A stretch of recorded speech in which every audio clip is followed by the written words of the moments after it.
なら私は。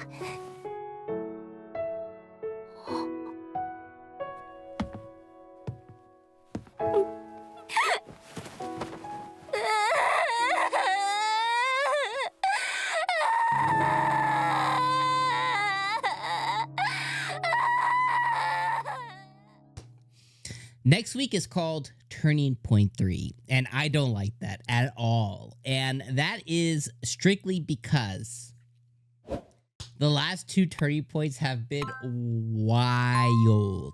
Wild. They've been wild. So stuff is about to hit the fan. Like, it's about to go crazy. I'm not even ready. Whatever's coming, I'm not ready for it because I know like some serious stuff's about to happen. My guess, if I had to take a guess, is this is something that's going to maybe involve not necessarily Rudy, but this might involve Paul, or it might involve what's going on with Zenith and, you know, finding Zenith. And that's my guess, you know, and maybe Rudy gets pulled into that somehow, some way. But my guess is this turning point is going to be more for what's going on this other side of the continent, other side of the story, not necessarily something going on specifically here with Rudy, Sophie, and all of them here. That's my guess, at least, but we'll see. Okay, so this episode, wow. Like, Mushoku Tensei continues to show over and over again to me, and these are my personal feelings. It continues to show over and over again on how it's a masterclass of how you do anime storytelling, and how it's really only ever like competing with itself, and it's like this new tier of show. Now, I know a lot of folks out there, for, you know, a variety of reasons, don't like this show.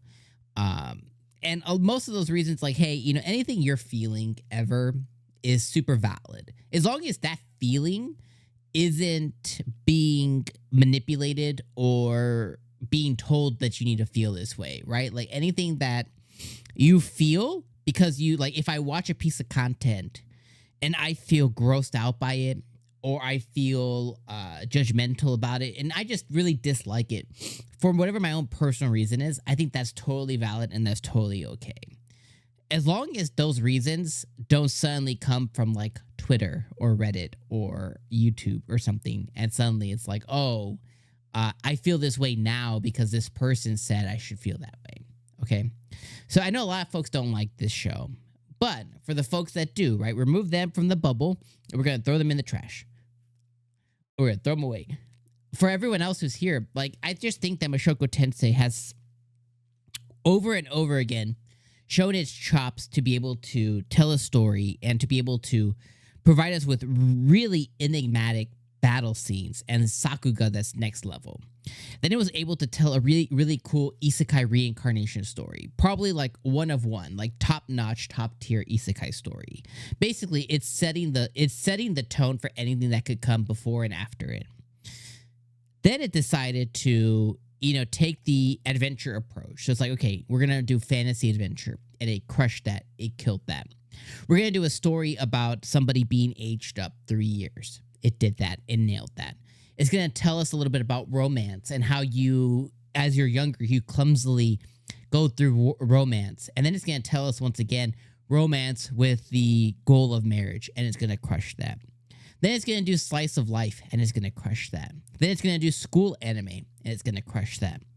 Then it's going to take us to the emotional depths over and over and over, right? You have Rudy and Eris, Rudyard and his story. You have Paul and Rudy. Now we have Rudy and Norn. And it's just going to take us to these emotional, deep emotional places that may resonate with you or I, but not necessarily because we went through something, but you can just understand and be empathetic and take us through this emotional journey. And I just think that Mushoku Tensei just does it so well. And episode 5 really took us through that journey. It took us to that place that Rudy was.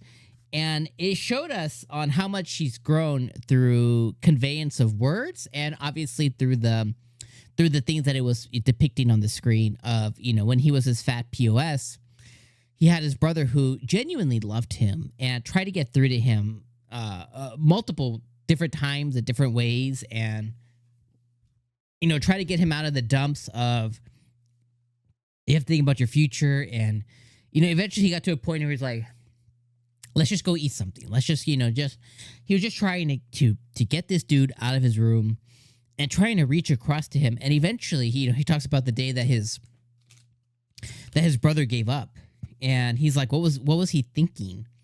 The day that he gave up on me, what was he thinking? What was going through his head? And, Rudy will never truly understand it. But he knows the love that was being poured to him of his brother trying to get to that point. Eventually, he spent multiple years and his family did whatever they did to him. But the reality is they were trying to get through to him. They weren't trying to let him just decompose on his own very slowly. And now that he gets the shoe is swapped into his foot, and he's like, is this how my brother felt? Is this? And he's like, I got to make sure that I don't leave under any circumstance. And he tries to get through to Norn. And, at first he takes off. So he tries to figure out, who's causing Norn to feel this way. Because he's thinking it's somebody like him. It's something that happened to him. He's thinking like, oh, it was a bully and this and that. He goes around, comes to find out through a variety of means that the main issue is him and Norn being constantly reminded of him, referenced about him, compared to him, just him. And the thing that she hates, at least outwardly, that he believes at this point, which isn't the truth, isn't necessarily her truth, but it's a feeling that she wants to have, is hatred towards him. And so he tries to get through to her, and eventually we get ran through her, her point of view of, Paul getting through to her and trying to say like, hey, don't hold it against Rudy. Like he's been through a lot, right? He shipped him out at like 5 or 6 years old or whatever it was. Maybe it was 7 years old, but he shipped him out early and he's been gone. And like, so he's like, don't hold this against your brother. He's been through his own things. And, eventually, you guys saw the really emotional, impactful scene. I got teary-eyed through it. But eventually Norn looks out and it's her brother, but she sees her dad, because Paul has had a heavy influence in Rudy. Even though their time was short, he had a heavy influence. But, she looks out and she doesn't see her brother in that moment. She sees Paul. She sees her dad. And then she's able to not see him as, through him, see Rudy. And what I mean by that is she was able to see Rudy. And what an emotional scene, an impactful scene that was. And that just really drives home, everything that it was trying to convey in that one really emotional moment. And then, she cries in his arms and, everything else. And all the other scenes with him and with her and Rudyard and, trying to explain on how Rudy is. And he's not perfect, but he has all these, like, so she's able to see him for the first time. And I was like, that's just incredible, And then after the fact, she, Rudy's like, she's like, good morning. So like, she's able to get out of the funk, and it can only go up from here between their relationship. But just that moment, it was just so good, and I just loved it so much. I thought it just like, this is fantastic. This is it. This is the stuff, So episode 5, fantastic. Really worried about next week, called Turning Point. Really not ready for that. But this episode, just incredible. So let me know your guys' thoughts. Maybe it wasn't as impactful to you. Maybe it wasn't as emotional to you. Let me know those feelings. They're all real. Let me know them in the comments down below. Let me know maybe some specific scenes or something that I missed speaking about this episode. Let me know that in the comments. Let me know what you think about next week's Turning Point episode and what you think is coming. Of course, if don't ruin it for everybody, but just, maybe a little hint, maybe we could go this way, maybe go left, maybe go right. You know what I mean? But just let me know in the comments down below. But hit me with a like before you guys leave. I'll see you next week for Turning Point 3. Woo. All right. Peace out, my friends.